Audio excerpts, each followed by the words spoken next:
All right, so our next speaker is Sergio Arribas Jiménez. Sergio holds a BA in history, an MA in history research, and an MA in secondary school teaching from the University of Salamanca, Spain. And I assume that's the predecessor, or the successor to the famous School of Salamanca. Is that correct?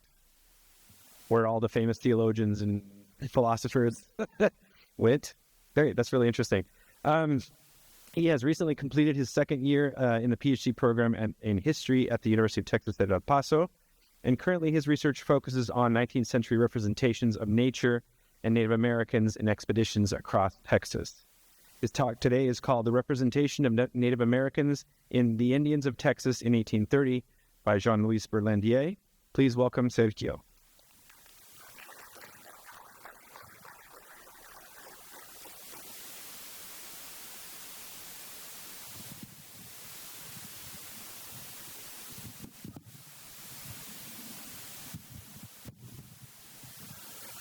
Well, first of all, I would like to thank the organization for having me here today. This presentation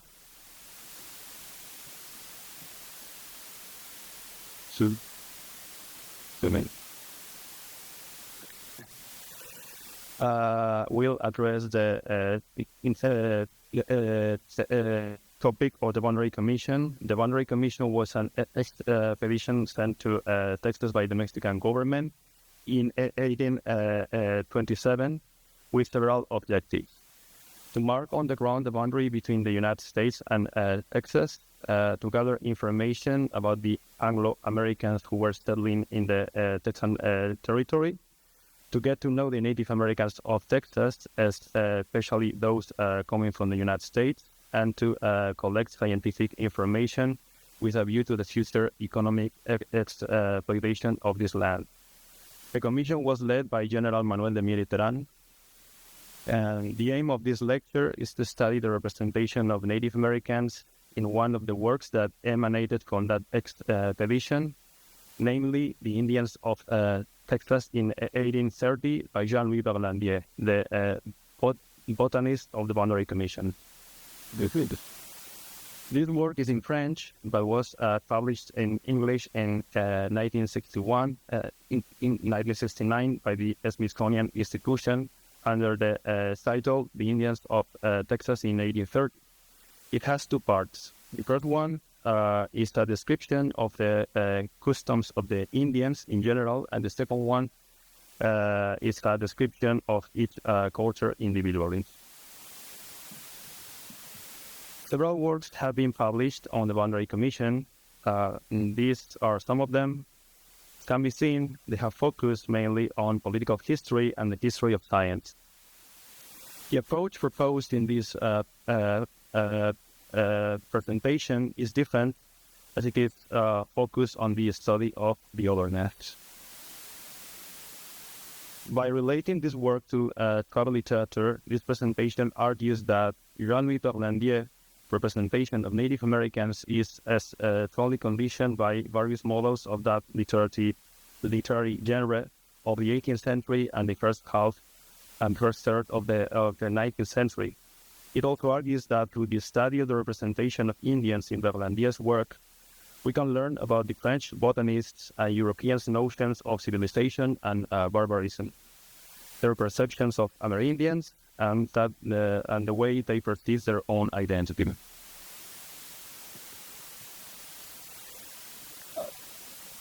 Okay, thank you.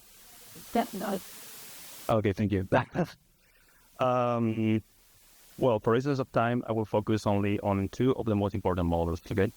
The first model of tribal literature I'm going to talk about is the one based on natural history, which was developed especially in the second half of the 18th century. Natural history was a discipline that encompassed different current scientific fields, especially zoology, botany, mineralogy, and geology. Some naturalists created classification systems of nature. Among them was Linnaeus, who created systems for the classification of plants, minerals, animals, and also humans. In this sense, it is necessary to point out that Linnaeus was one of the pioneers of the so-called scientific racism. In the same way that Linnaeus tried to classify the different species of plants and animals based on different parameters and characteristics, he also tried to classify the different humans, attributing certain physical and psychological traits to each of them. Next, I will show you the different races of humans according to Linnaeus. Look at the innate man, theoretically. And now please look at what Berlandier says about the Indians of Texas in this excerpt. As you can see, there are a lot of similarities.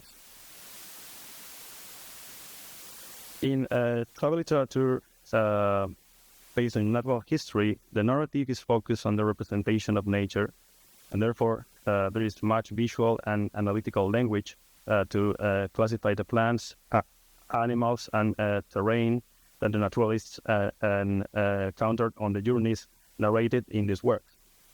Nevertheless, native populations are depicted, and three themes are especially prominent: body parts, clothing, and ornamentation.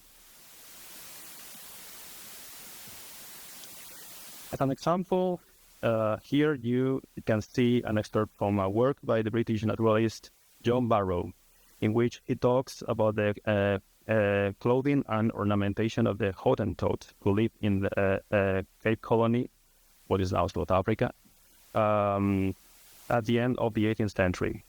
As you can see, they were practically naked. This is important because nudity or semi-nudity is a sign of barbarism. In contrast, the dressed body is a civilized body. And here you can see some of Berlandier's comments of the Native Americans of Texas concerning dress and hygiene. As you can see, he says that some peoples are poorly dressed, dirty, and disgusting, which are obviously signs of barbarism. On the other hand, he says that the Cherokee and other peoples have better clothes than other Indians, are well dressed, and are clean. All these traits are signs of civilization. Here you can see some of Berlandier's comments on the ornamentation of the Indians and the vermilion, which refers to the red paint used by the natives to paint themselves. All these are undoubtedly signs of savagery for Berlandier. In addition to these topics, there are many others that can be found in the travel literature based on natural history, treated in greater or lesser depth depending on the work and its chronology. And these topics are treated likewise in Berlandier's work, which is later. Due to the limited time I have, I will only present in a succinct way how some of these themes are manifested in Berlandier's work. One of these topics is the economy. Hunting and bellicosity are signs of barbarism commonly associated with Indians. In this excerpt, you can see that, according to Berlandier, the Navajo had flocks and were engaged in the manufacture of certain textile products for themselves and for trade. All this is perceived in a positive way by Berlandier, since productive economy is a characteristic of civilized people. Subsistence economy, however, is typical of savage people. In the same line, you can observe how in this fragment the Cherokees and other peoples who in part practice agriculture are called semi-civilized peoples by Berlandier. In this slide, it can be seen how indolence is one of the defects attributed by Berlandier to the Indians in general.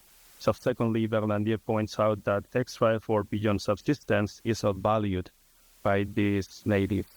The point here is that Berlandier and Europeans, by extension, think in capitalist terms.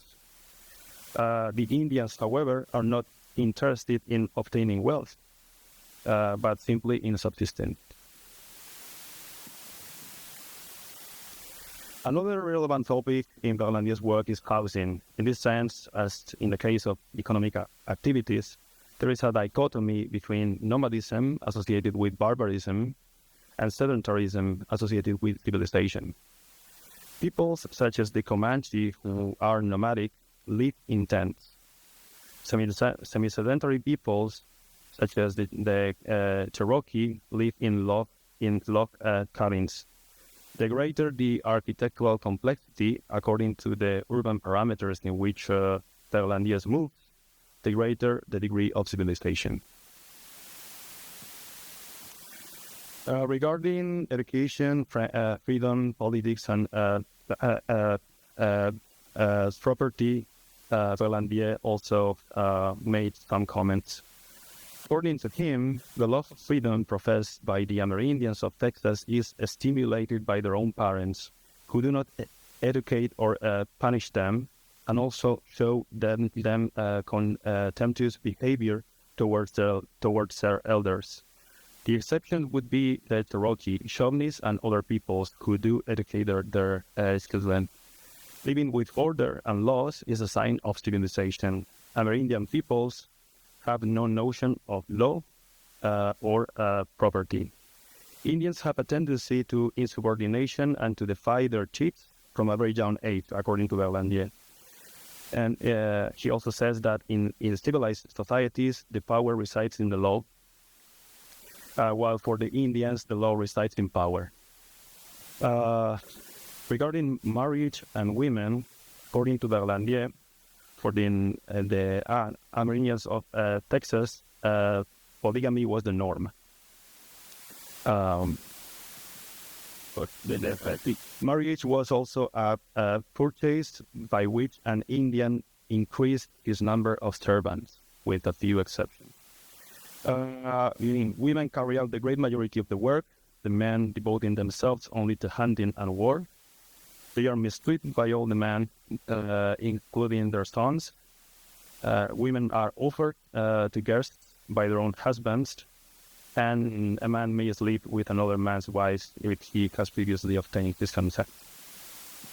The second model of travel literature that I'm going to talk about is the Humboldtian model, which was very important during the first decades of the 19th century. Alexander von Humboldt reinvents the nature of America as exuberant, aesthetically impressive, and governed by hidden forces that would be revealed by scientists.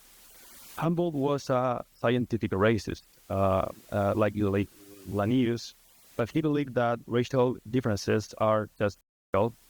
There are no superior or inferior races in terms of intelligence. Intellectual differences are related to climatic conditions and the intellectual development of the person, to get education, lifestyle. Here you can see these ideas.